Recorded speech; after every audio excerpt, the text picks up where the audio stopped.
أعوذ بالله من الشيطان الرجيم. بسم الله الرحمن الرحيم. والذي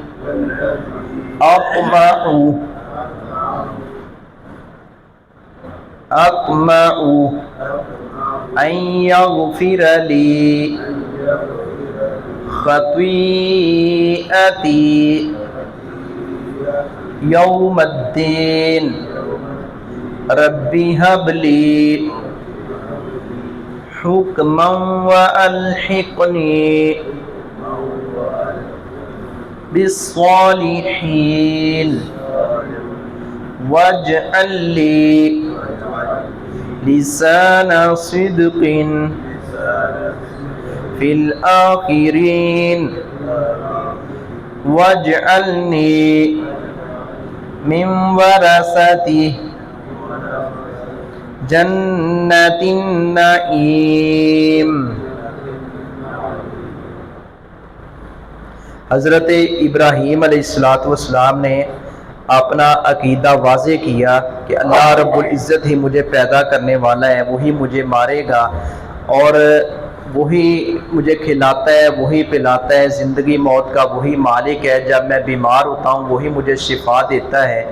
اب حضرت ابراہیم علیہ السلام مزید عاجزی اور انکساری کا اظہار کرتے ہوئے فرماتے ہیں کہ وہی میری خطاؤں کو معاف فرمائے گا. حالانکہ حضرت ابراہیم علیہ السلام یکسو تھے اور اللہ رب العزت کی بندگی خالصتاً کرتے تھے اور لوگوں کو بھی اس کی دعوت دیتے تھے، اور نبی گناہوں سے اور معصیت سے دور ہوتا ہے. معصیت اور نافرمانی جو ہے وہ نبی سے کوسوں دور ہوتی ہے، لیکن یہ ہمیں سبق دیا گیا ہے کہ عاجزی انکساری، جب خطا ہو جائے، غلطی ہو جائے تو اللہ رب العزت کے آگے مناجات، اس کے آگے گریہ زاری، اس کے ساتھ رجوع کرنا تاکہ وہ تمہیں معاف کر دے. اور اسی طرح مزید حاجات اور خواہشات جتنی بھی تھیں حضرت ابراہیم علیہ السلام نے صرف رب رحمان کے آگے رکھی ہیں، کسی اور کو ساجی اور شریک نہیں ٹھہرایا، نہ ہی کسی اور کو آگے اللہ رب العزت کے آگے کوئی سفارشی سمجھا ہے، نہ کسی کی سفارش ڈالنے کی بات کی ہے. چونکہ اللہ رب العزت سنتا ہے، ہر ایک کی سنتا بھی ہے اور پکار کا جواب بھی دیتا ہے. اللہ رب العزت جو ہے وہ قادر مطلق ہے، اس کے اختیار میں سب کچھ ہے، وہ ساری زبانیں بھی جانتا ہے اور سب کو عطا کرنے والا بھی ہے. اول و آخر وہی ہے، ظاہر و باطن وہی ہے، اس کے احاطہ علم میں ہے سب کچھ، اس نے سب کو احاطہ کیا ہوا ہے. ہم جو ہے ہمارا دیکھنا سننا، ہماری معلومات، یہ ساری کی ساری محدود ہیں، اور اللہ رب العزت کے پاس سارے اختیار ہیں. مختار کل صرف اور صرف اللہ رب العزت کی ذات ہے. انبیاء کرام کا بڑا شان ہے، بڑا مقام ہے، اور بالخصوص رسول اکرم صلی اللہ علیہ وسلم جو سید الانبیاء ہیں، لیکن مختار کل صرف اور صرف رب رحمان کی ذات ہے. حضرت ابراہیم علیہ السلام کہہ رہے ہیں اللہ مجھے حکمت، دانائی اور بصیرت عطا کر اور مجھے نیک لوگوں کے ساتھ ملا دے. کہیں دعا کر رہے ہیں اللہ تو مجھے اولاد، نیک صالح اولاد عطا کر. یہ سب کچھ اللہ رب العزت کے آگے کھلے اور واشگاف الفاظ میں اللہ رب العزت کے آگے سامنے سارا کچھ رکھ رہے ہیں، اور تاکہ آنے والی نسلیں اور آنے والے قیامت تک کے لوگ یاد کریں کہ واقعتاً ابراہیم نبی یکسو تھے. اور حضرت ابراہیم نبی نے دعا کی تھی اللہ مجھے، میں اس دنیا سے جاؤں تو میری سچی ناموری ہو، جہاں مجھے آخرت میں سرخرو ہو اور وہاں دنیا میں بھی میرے اچھے وارث ہوں، اور دنیا میں بھی میری اچھا جو ہے میری عدم موجودگی میں، میری غیر موجودگی میں، میرے دنیا سے چلے جانے کے بعد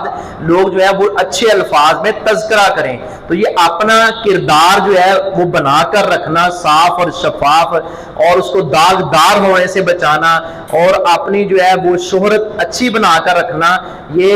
بڑے لوگوں کا کام ہے اور اس کے لیے کوشش کرنی چاہیے. والذی، اور وہ جس سے اطمع، میں امید رکھتا ہوں، جس سے میں طمع رکھتا ہوں، جس سے میں امید رکھتا ہوں. یہاں امید یقین کے معنی میں ہے، جہاں بھی لکھا ہے مفسرین نے، جہاں بھی عصا کا لفظ آیا ہے امید ہے، اس کا مطلب جو ہے وہ یقینی ہے. لفظ بظاہر امید کا ہے، لفظ بظاہر قریب کا ہے لیکن حقیقت پر مبنی ہے۔ اللہ رب العزت یہ نہیں کہ اس کا کام ادھورا ہے۔ اللہ رب العزت نے بعض جگہ پر یوں الفاظ بھی بولے ہیں قادرم مقدورا، ٹھیک ہے، وہ اندازے کے مطابق دیتے ہیں، اس کا اندازہ جو ہے وہ غلط نہیں ہوتا، یہ بظاہر الفاظ ہے لیکن اس کی تعویل جو مفسرین نے کی ہے وہ حقیقت پر مبنی ہے کہ میں اس سے امید رکھتا ہوں، یعنی وہ امید ہی نہیں، یہ یقین کے معنی میں امید کا لفظ بول کر یقین مراد دیا گیا ہے۔ این یغفر لی، یہ کہ وہ بخش دے گا مجھے، خطیئتی، میری خطائیں، یوم الدین، جزا کے دن، ربی حب لی، اے میرے رب عطا کر مجھے، حکمن، حکمت، والحقنی، اور مجھے ملا دے، بالصالحین، نیک لوگوں کے ساتھ، واجعل لی، اور تو بنا دے میرے لیے، لسانہ، زبان، صدقن، سچائی کی، فی الآخرین، میرا ذکر جاری رکھ پچھلے لوگوں میں، میں چلا بھی جاؤں مجھے ایسی سچائی اور ایسا